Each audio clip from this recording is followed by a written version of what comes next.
Esta é a história de 3 lendários alpinistas que se esforçaram ao máximo em um dos picos mais desafiadores da América do Norte. David Lama, Hans-Jörg Auer e Jess Ross Kelly eram conhecidos em todo o mundo por suas incríveis habilidades e conquistas no mundo da escalada. Enquanto eles montavam seu acampamento e olhavam para a íngreme e complexa parede leste de Howse Peak, eles não tinham ideia de que estavam prestes a embarcar na aventura mais perigosa de suas vidas. De todos os 3 alpinistas envolvidos nesta tragédia, David Lama era sem dúvida o mais famoso. Juan David Lama nasceu em 1990 em Innsbruck, Áustria. Seu pai era um guia de montanha do Nepal e sua mãe era austríaca e veio de Innsbruck. David herdou desde muito jovem o amor de seu pai pelas montanhas e o amor de sua mãe pela cultura que ele foi exposto a escalar, e demonstrou um talento extraordinário para isso. Quando ele tinha 5 anos, participou de um acampamento de escalada organizado por Peter Hebler, um veterano do Himalaia que escalou o Everest sem oxigênio. Peter ficou impressionado pelas habilidades e potencial de David e, em seguida, ligou para seus pais para falar que o filho deles era um prodígio. David começou competindo em escalada esportiva quando ele tinha 10 anos e rapidamente subiu ao topo da classificação, ganhando o campeonato europeu em 2007.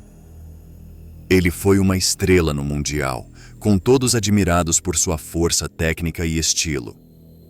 O segundo alpinista envolvido no acidente foi Hans-Jörg.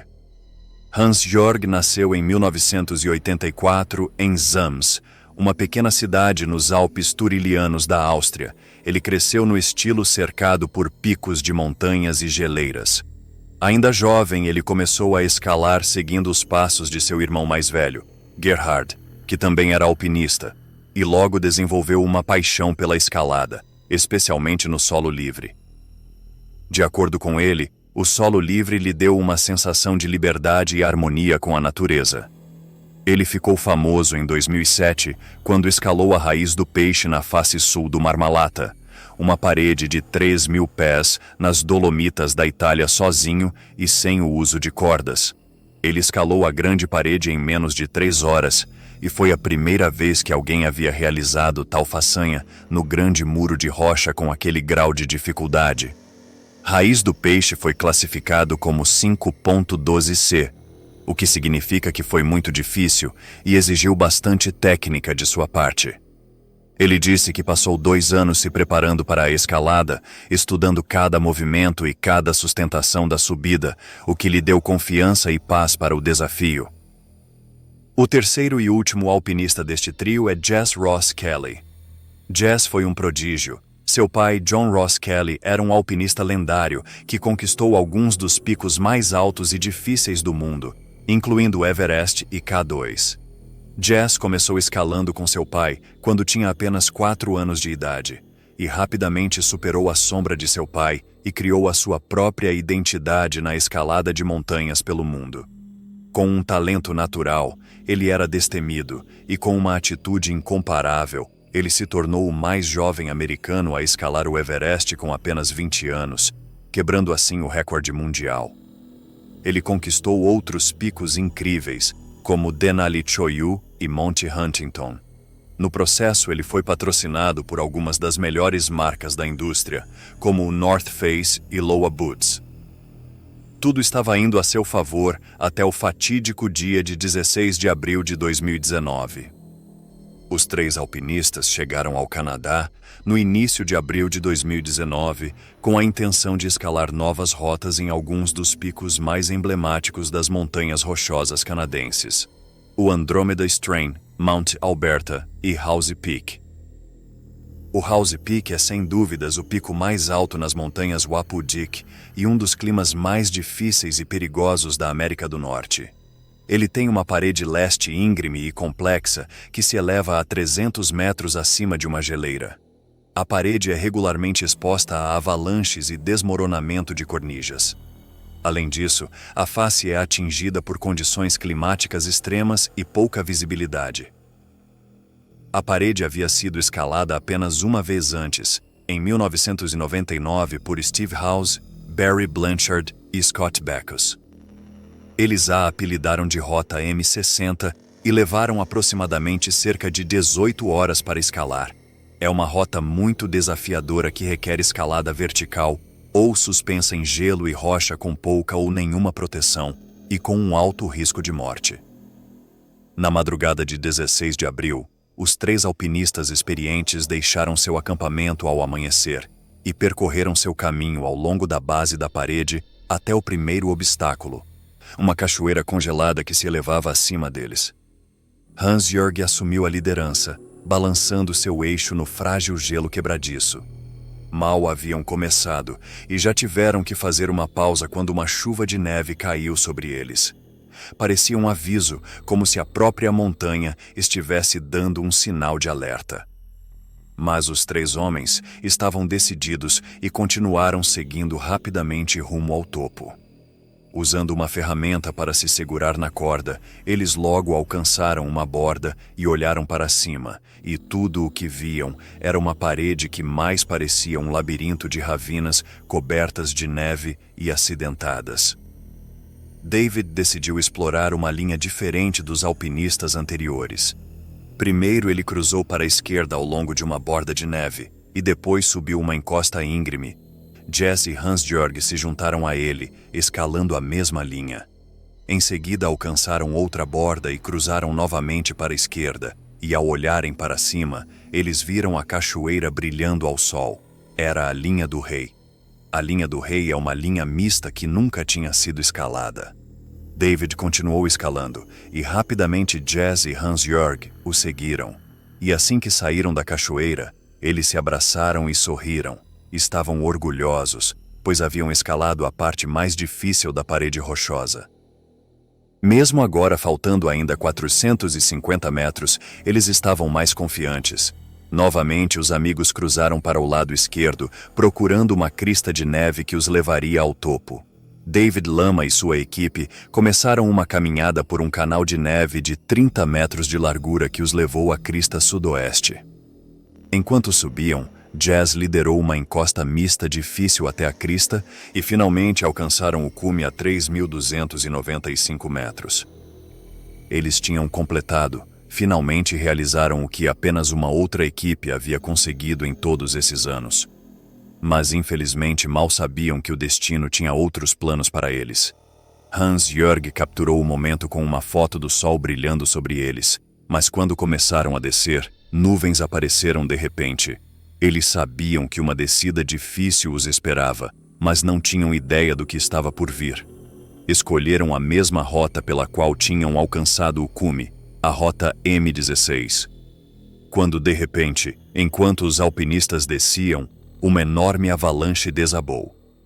Eles ouviram a encosta estalar e se viraram para enfrentar a violência inescapável que desceria sobre eles. Jess conseguiu cravar seu machado no gelo com força considerável antes que a avalanche o atingisse, mas não foi o suficiente. A grande massa de neve o atingiu, fazendo com que perdesse o equilíbrio. Após cair 6 metros, a corda entre o machado de gelo e os lupes se apertaram em torno de seus ombros. A força da queda também havia quebrado o cabo de seu machado. David e Hans-Jörg também cravaram suas ferramentas no gelo, mas provavelmente não estavam conectados a elas. Na verdade, nem David nem Hans-Jörg usavam as alças de mão para essa escalada. Quando Jess foi encontrado mais tarde, 2 cordas estavam firmemente enroladas em torno de seu torso e ambas as pernas. Hans-Jörg não tinha corda com ele, apenas seus machados de neve e grampos. David estava enrolado em alguns loops de corda, talvez tentando se ancorar à parede. Jess também estava amarrado, talvez na esperança de segurar seus amigos caso caíssem, mas drasticamente não tiveram chance alguma contra a força da natureza. A avalanche os carregou pelo canal, passando por um penhasco, onde eles caíram em uma bacia de neve. Lá, eles chegaram ao pé de outra rota, Life by the Drop. Quentin Roberts, um alpinista canadense que admirava a realização dos jovens de longe, testemunhou todo o horror se desenrolar. Ele tinha estacionado seu carro na Icefield Highway e caminhado até a base da montanha com seu parceiro. Eles estavam observando o lado leste quando viram uma enorme nuvem de neve se erguendo sobre o canal. Quentin correu de volta para seu carro e pegou sua câmera e tirou uma foto da avalanche apenas meia hora depois de Hans-Georg ter tirado uma selfie com David no topo do canal, sem saber que os 3 alpinistas estavam enterrados sob a neve. Ele pensou que eles já haviam descido com segurança para seu acampamento, mas lamentavelmente nunca conseguiram chegar lá. Jess deveria ter ligado para sua esposa naquela manhã de 17 de abril, mas ele não o fez. Seu pai, John Ross, estava aterrorizado e ligou para o serviço de resgate de montanhas pedindo para que procurassem por seu filho e amigos. Para piorar ainda mais toda a situação, o tempo havia mudado muito durante a noite. Nuvens obscureciam a parte superior da encosta da montanha. O helicóptero de resgate sobrevoou todo o trecho por 2 vezes, mas não viu nada.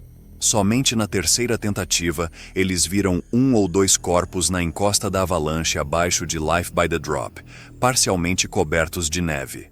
A equipe não pôde pousar na encosta pois estava muito instável e perigosa.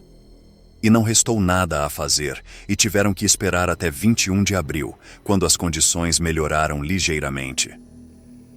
Assim que alcançaram o local, os membros do resgate, juntamente com um cão de avalanche, começaram a cavar. Eles encontraram os 3 amigos, Jess, Hans-Georg e David juntos. Tiveram que cortar as cordas que os prendiam para libertá-los da neve congelada. Então eles puderam enfim ser devolvidos às suas famílias e amigos. A equipe de resgate também encontrou câmeras, o iPhone e GPS de Jess.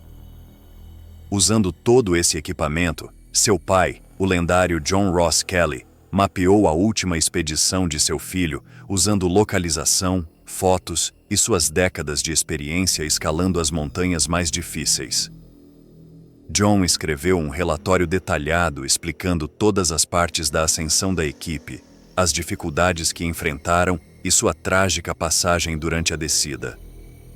Graças à sua explicação, o mundo agora sabe com precisão o que aconteceu naquele dia. John espera que seu relatório sirva como um guia para futuros alpinistas e forneça a eles uma descrição precisa do que aconteceu no Pico House. O mundo do montanhismo ficou chocado com a notícia do desastre. 3 dos alpinistas mais talentosos e respeitados, Jess Ross Kelly, David Lama e Hans-Georg Auer, perderam suas vidas em uma avalanche enquanto desciam por uma nova rota no lado leste da montanha. Em vários lugares, familiares, amigos e fãs se reuniram para prestar suas últimas homenagens. Em Canmore, Alberta, um salão foi preenchido com centenas de pessoas para compartilhar histórias e memórias sobre os renomados alpinistas. Em Spokane, Washington, os entes queridos de Jess acenderam velas e celebraram seu espírito de aventura.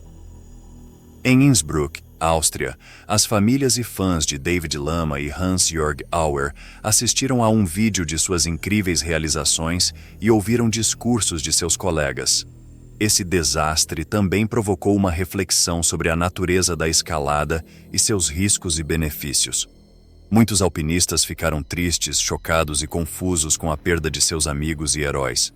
Alguns se perguntaram por que escalavam e o que esperavam alcançar, enquanto outros reafirmaram seu amor pelo esporte, juntamente com seus desafios.